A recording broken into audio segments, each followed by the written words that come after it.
जनपद सिद्धार्थनगर के कई ब्लॉकों में सरकार द्वारा लगाई गई योजना एनएमएमएस को लेकर प्रधानों द्वारा घोर विरोध प्रदर्शन किया जा रहा है, जिसको लेकर कई ब्लॉकों में राष्ट्रीय पंचायती राज ग्राम प्रधान संगठन द्वारा अनिश्चितकालीन धरना एवं कार्य बहिष्कार किया जा रहा है।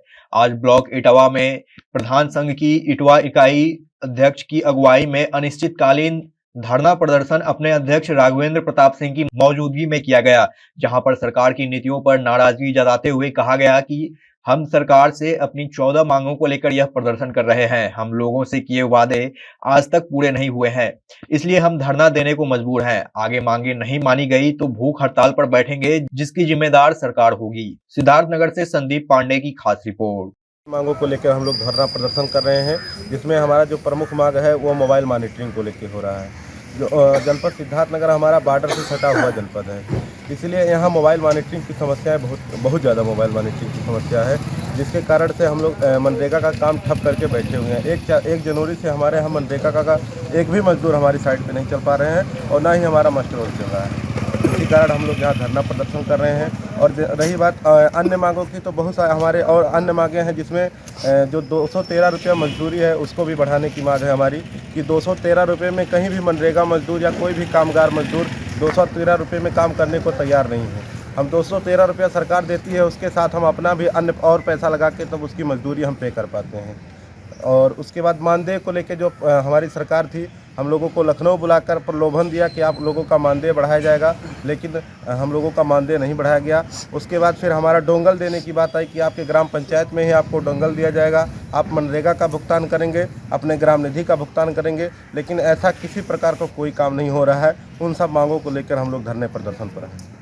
अगर नहीं पूरी हुई तो ये अनवरत जारी रहेगा हम लोग का धरना प्रदर्शन। अगर ब्लॉक स्तर से अगर ये मांगे नहीं मानी गई तो हम लोग विधानसभा का घेराव करेंगे। अगर वहाँ से भी नहीं होगा तो हम लोग लोकसभा भवन घेराव करेंगे।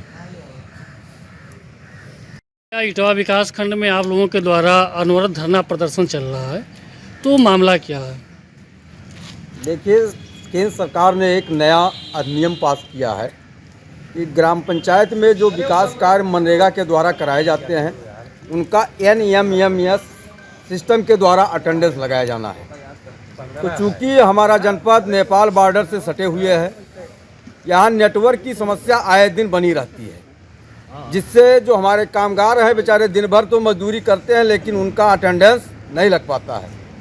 तो ये प्रक्रिया हम लोगों का जो धरना है आज 7वां दिवस है, लगातार चल रहा है। इस कड़ाके की ठंड में भी हमारे प्रधान साथी अपनी उपस्थिति हर कैसी भी दशा में हो उपस्थिति ब्लॉक परिसर में दर्ज कराते हैं। अभी तो हमारा ये धरने का आयोजन केवल विकास खंड स्तर पे हो रहा है। इसके बाद में एक नया रूपरेखा हम लोग तय करके जनपद मुख्यालयों पे धरना प्रदर्शन करेंगे। उसके बाद में प्रदेश स्तर पर लखनऊ राजधानी में भी हम लोग धरने का आयोजन करेंगे। गवर्नमेंट की जो मंशा थी कि गांव में ही रोजगार उपलब्ध कराया जाए ताकि लोग लाभान्वित हों, तो ऐसे में एक सप्ताह से हम लोगों का कोई भी डिमांड नहीं चल रहा है, जिससे जो मनरेगा के मजदूर हैं उनके आय का जरिया एकदम ठप हो गया है। इस शीतलहर में और समस्याओं का सामना उनको करना पड़ रहा है, क्योंकि मनरेगा ही आय का मुख्य जरिया था उनका। आप लोग लगातार धरना प्रदर्शन कर रहे हैं, तो अगर मान लीजिए अगर सरकार आपकी मांगे नहीं मानती है तो उसको लेकर क्या करेंगे आप लोग? अगर सरकार हम लोगों की मांगे नहीं मानती है तो हम लोग ज़िले पर जाके धरना देंगे। वहाँ से हम लोगों का अगर नहीं पूरा हुआ लखनऊ जाएंगे, वहाँ से नहीं पूरा हुआ हम लोग दिल्ली जाएंगे, आत्मदाह तक करेंगे। और इसमें से जैसे अभी शिक्षा मित्रों ने अपना जान भी गंवा दिया था, कई शिक्षा मित्रों ने जान गंवा दी है, तो हम प्रधान साथी भी अपनी जान को गंवाने के लिए मैं दिल्ली तक जाऊंगा। और मैं अगर ये सरकार नहीं मान रही है, एनएमएस लागू करना चाह रही है हमारे यहाँ, जो कि चलता ही नहीं है। हम लोग लेबर लेके जाते हैं साइड पे, 50 लेबर लेके जाते हैं, एक समय का तो लग जाता है, दूसरे समय का नहीं लगता है। अब दूसरे समय का नहीं लगा तो वो 50 लेबर का पैसा कौन देगा? प्रधान को तो देना ही पड़ता है। अब सरकार अपनी तो वहाँ देख रही है, हम लोगों की बात अगर नहीं मानेगी तो हम लोग अपने जान को भी न्यौछावर करने के लिए तैयार हैं।